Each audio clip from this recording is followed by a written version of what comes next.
Friends, good morning and welcome back to my channel. আর এখন আমি বেরোচ্ছি অফিসের জন্য।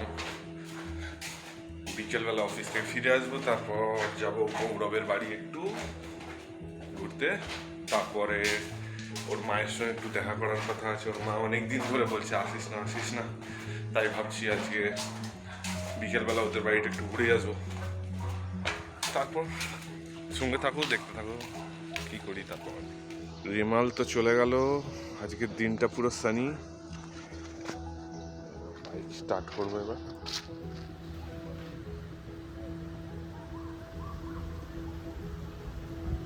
আর এই ফাইনালি এসে পৌঁছালাম বাড়ি অফিস শেষ করে। আর এবার দেখি ওর সঙ্গে একটু গৌরবের বাড়ি যাওয়ার প্ল্যান আছে সন্ধ্যেবেলা। সন্ধ্যে প্রায় হয়েই এলো।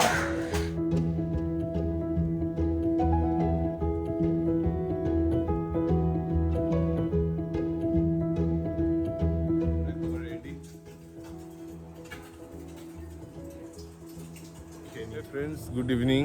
আর এখন আমরা একটু বেরোচ্ছি, আমাদের রথ পুজোর একটা আয়োজন করা হবে। সেই জন্য আমাদের প্রত্যেক বছর একটা প্যান্ডেল করা হয়, কারণ ওই দিনকে বৃষ্টি হবে ফর শিওর।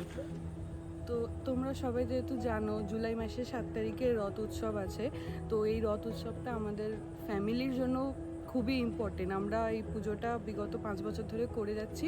আর এটা বিশেষ করে আমাদের ফ্যামিলিতে মানে আমরা নিজেরা করি, এটা কোনো ফ্ল্যাটের না, এটা আমরা নিজেদের ঘরে, আমাদের জগন্নাথ আছে, আমরা সেটাকে পুজো করি।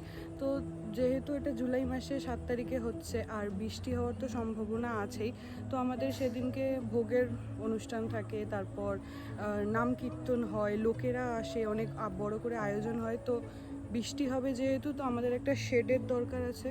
তাই জন্য এখন ভাবছি একটু রাজারহাটের দিকে যাই, 1 মাস হাতে আছে, আগে থেকে ডেকোরেটার্সদেরকে একটু বুক করে রাখি। আগে ছিল ডেকোরেটার্স একটা, কিন্তু তারা আজকে মানে এই বছরে আউট অফ স্টেশন আছে, ওরা এই বছর আমাদের এই কাজটা করতে পারবে না। তাই জন্য দেখি এখন অন্য কোনো ডেকোরেটার্সের খোঁজে যাই, যারা পুরোপুরি জিনিসটা সামলাবে, মানে গেট করা, তারপর পুরো ওপরে ছাদ বানানো, তারপর ভোগ বানানোর সব দায়িত্ব নেবে। এইটাই হচ্ছে রিজন এখন বেরোনোর। খুবই গরম, কিন্তু কি করব, কাজ আছে যেহেতু 1 মাস আগে থেকে প্রস্তুতি নিতে হবে, কারণ দেখতে দেখতে চলে আসবে। তো চলো যাই এখন রাজারহাট, তোমরা সাথে থাকো।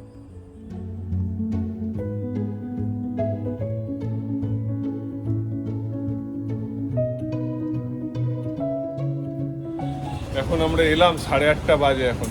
আর এই সবে পৌঁছালাম, আর দোকান কিছুক্ষণ আগেই বন্ধ করে বেরিয়ে গেছে। এই আমরা এসে এক্ষুনি পৌঁছালাম, আর একটু আগেই শুনছি বন্ধ হয়ে গেছে। এখন 8:30, আর দোকান তো পুরো বন্ধ। আর আমরা এখন পাশের দোকান থেকেই একটু খোঁজ খবর নিয়ে নিলাম কে পাশের। হ্যাঁ, আর নাম্বার অন্য দোকানেও খুঁজিয়ে দিলাম। হ্যাঁ হ্যাঁ।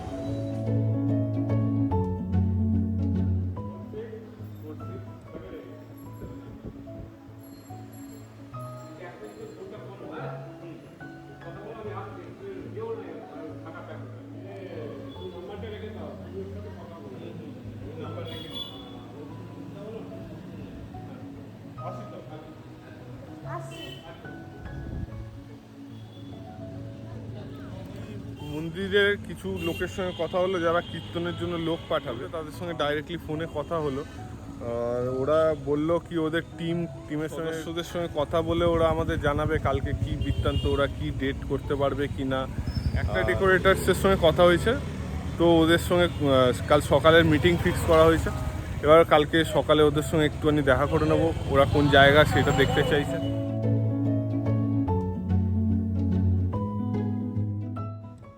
রাস্তায় যেতে যেতে বিরোজীয় কলেজের কাছে একটা চায়ের দোকান দেখতে পেলাম, তাই দাঁড়িয়ে পড়লাম।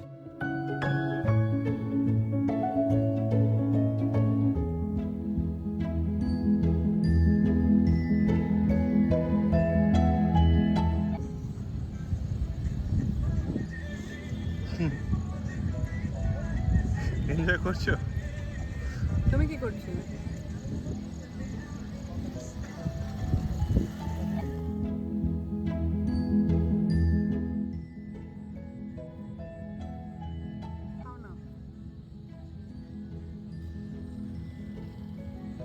খাচ্ছো? চা কারবা আছে, মিষ্টি তো দেয়নি, শরীরে আমাদের হেলথের খেয়াল করছে। খুব ভালো চা, খুবই ভালো, যে খাওয়া যাচ্ছে না। অ্যাম্বিয়েন্স ভালো, গরম গরমে চা, গরমে চা, হিউমিডিটি খুব বেশি। আয় খেতে দেন। আয়, হাত দিয়ে ভাই, ও আসবেই না, এতক্ষণ আসছিল। ওর ক্যামেরা দেখেছো, তার অ্যাক্টিং করতে হচ্ছে।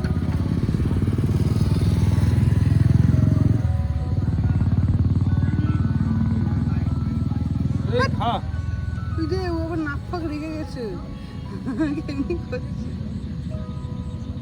একটাই বিস্কুট এনেছিল, দুটো তো, একটা তো আমি খেয়ে নিয়েছি।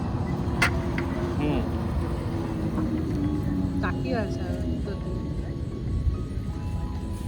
কামড়ে দেবে কিন্তু। ওকে ওখানে চা খেতে বসিয়ে এসেছি, আর এখানে আমি এসে গেছি আমুলের স্টলের কাছে। এখন ওর জন্য একটা কিছু সারপ্রাইজিংলি নিয়ে যাব।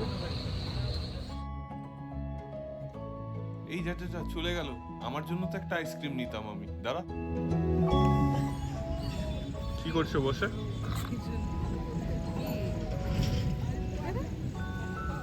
ফোন করছিলে কেন? ঘুরছিলাম না, তোমার জন্য কিছু আনতে গেছিলাম। হ্যাপি না?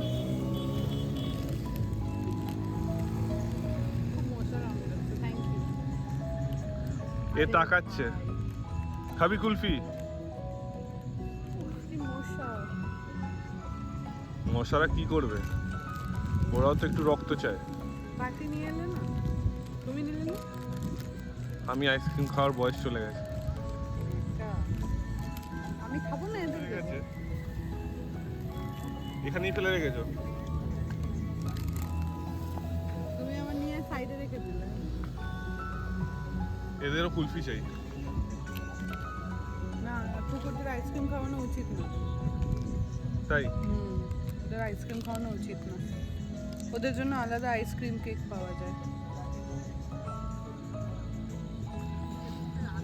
এরা তো গান চালিয়ে পুরো মাহলটাকে রোমান্টিক করে দিচ্ছে। পাঞ্জাবি কুলফির স্বাদ ভালো। গৌরবের বাড়ি যাবো প্ল্যান করেছিলাম সকাল থেকে, কিন্তু ও বলল কোনোভাবে ওর কোনো কাজ পড়ে গেছিলো, সেই জন্য ও অ্যাভেলেবেল ছিল না বিকেলবেলাটা। তো আমাকে বললো ফ্রি হলে জানাবে, কিন্তু ফ্রি হলো না আর ফোনও করলো না। ওই জন্য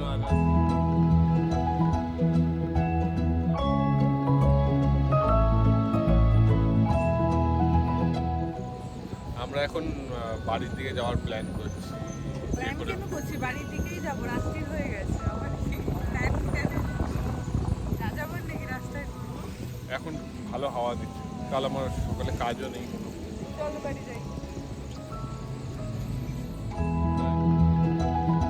মানে আমাকে এমন একটা কার্ড দিয়েছে যেই কার্ডে টাকা ওঠে না। আমাকে এক্সপেরিমেন্ট করতে পাঠিয়ে দিয়েছে। এর আগে আমি কতবার তো বিফল হয়েছি, এখন আরেকবার ট্রাই করি। প্রত্যেকবার আমাকে ধরিয়ে দেবে এটা, যাতে টাকা ওঠে না। তো হলো না, 3বার ট্রানজ্যাকশন ফেলড হয়ে গেল। কি বলছো? হ্যাঁ, এবার তুমি যাও, এবার যাবে, এটাকে সফল করবে। কি বলো? টাকা তো আমি তুলে নিলাম, তোমার দ্বারা হয় না। কি বলবো আর। এই তো আমার কার্ড তো, আমাকে না দেখলে টাকা। আমি হারলাম, এই কার্ড আমাকেই ধোকা দেবে সারাক্ষণ। মুখে খুশির হাসি দেখতে পেলাম, আমি হারলাম। খুশির হাসি? তুমি কার্ড ইউজ করতে পারো না। আমি পারি না। না, উঠলো না কেন? আমি গেলাম একবারে হয়ে গেল। চেষ্টা করলাম, হলো না, আর ও গেল তো একবারই হয়ে গেল। কারণ কার্ডটা আমার। তোমার কার্ড, ওই জন্য বাবা বড় বড় ব্যাপার। আপাতত কাজ হয়ে গেছে, যা যা ইনকোয়ারি ছিল করে নিয়েছি, এখন বাড়ির দিকে যাচ্ছি।